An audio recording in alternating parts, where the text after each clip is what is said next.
So, what does that now look like when it comes to worship? Well, if you would like to mark in your Bible, verses 4 through 7 begin to break this down. And there's two things in this particular passage that become really clear about worship when just reading it.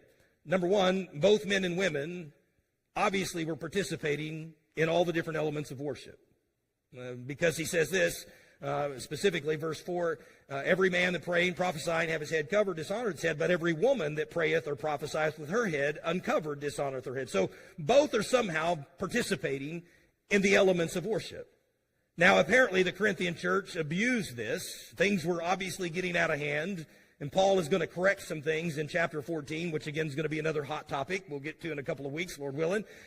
But apparently, specifically, women began to abuse this particular position. And I'll just read it to you as a little snapshot. You can look ahead and maybe do some pre-work.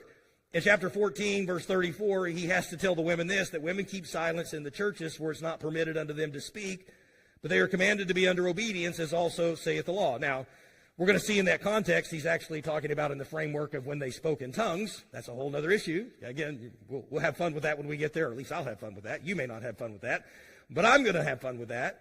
And so the point is this, that they were both participating in the elements of worship. The other thing that comes clear is this. Each person, both men and women, have a responsibility in how they conduct themselves in worship.